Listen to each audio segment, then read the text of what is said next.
Assalamualaikum warahmatullahi ta'ala wabarakatuh. Bismillahirrahmanirrahim.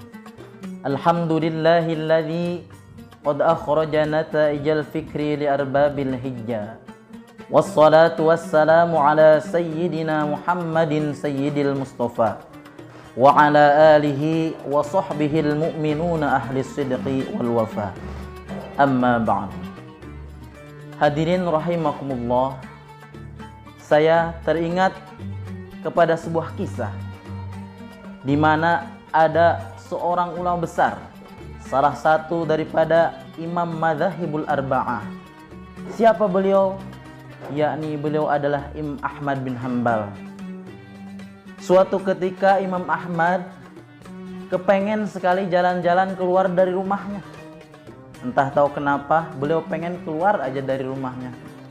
Akhirnya beliau keluarlah dari rumahnya menuju satu kota. Dalam cerita itu beliau kemalaman di kota tersebut. Kemudian apa yang beliau cari? Beliau cari adalah sebuah masjid, tempat berkumpulnya orang-orang muslimin untuk sholat berjamaah. Kebetulan saat itu sudah waktunya masuk sholat. Kemudian beliau berjamaah dengan warga sekitar yang ada di situ. Setelah itu beliau bertemu dengan si Marbot. Kemudian si Marbot bertanya, "Ya Syekh, siapa engkau? Saya nggak pernah melihatmu." Padahal Imam Ahmad ini adalah seorang ulama besar yang jika disebutkan namanya maka seluruh orang akan tahu siapa ini Imam Ahmad bin Hanbal. Maklum zaman dahulu cuman kenal nama doang kan, gak kenal rupa. Begitu juga dengan si Marbot ini. Nanya, "Ya Syekh, siapakah engkau?" Kata Imam Ahmad bin Hanbal menjawab, "Saya musafir, saya lagi ada dalam perjalanan. Bolehkah saya menumpang untuk tidur di sini?" Kata si Marbot ini, "Gak boleh, gak boleh. Di sini gak boleh ada orang yang tidur di sini." Akhirnya Imam Ahmad ini diusir, didorong-dorong badannya, diusirlah supaya pergi dari masjid itu. Nah, tidak jauh dari masjid itu ada sebuah toko kue, toko roti, yang dimana di situ ada seseorang yang sedang bekerja. Kemudian orang itu kalau umurnya tidak jauh beda dengan Imam Ahmad bin Hanbal. Kemudian beliau manggil kepada Imam Ahmad bin Hanbal, "Ya Syekh, kemari." Kemudian Imam Ahmad bin Hanbal menghampiri beliau. "Siapa engkau ya Syekh? Saya ini musafir, saya kemalaman jalan. Bolehkah saya menumpang tidur?" Kata orang itu, "Boleh, silahkan. Ada kamar kosong, silahkan ditempati." Nah, seketika itu, ketika malam tiba, orang itu sambil bekerja. "Saya nggak apa-apa sambil bekerja." "Oh iya, apa silahkan bekerja." Diperhatikan gerak-geriknya oleh Imam Ahmad bin Hanbal. Apa yang tukang roti itu lakukan ketika membuat roti? Ngadon. Beliau membacakan istighfar. Ngadon istighfar, astagfirullahaladzim. Kemudian memasak roti juga istighfar, astagfirullahaladzim. Semua langkahnya diselingi dengan membaca istighfar kepada Allah Subhanahu wa taala. Kemudian Imam Ahmad bin Hanbal penasaran, pengen nanya kepada orang itu, "Wahai Tuan,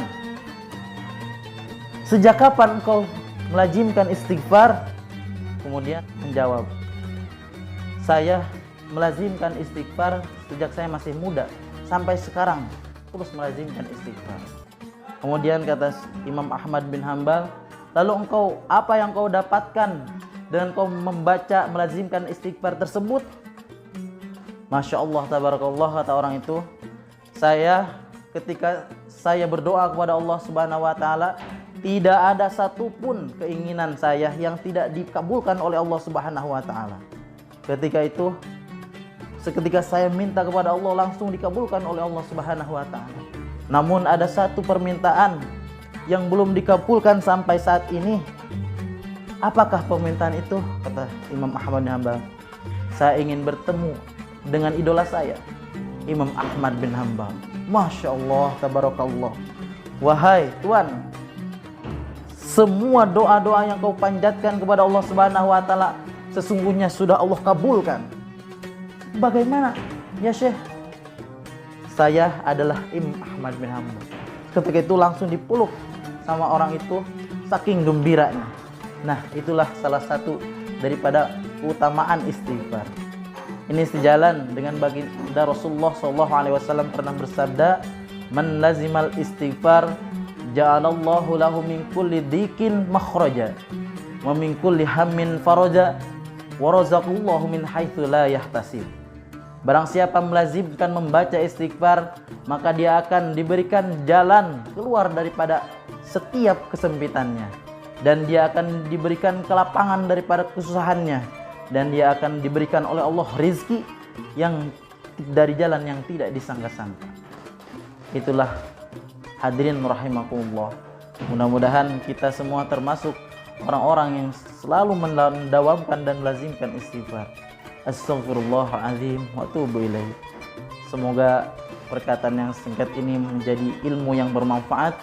Wallahul muwaffiq ila aqwamit thoriq. Wassalamualaikum warahmatullahi wabarakatuh.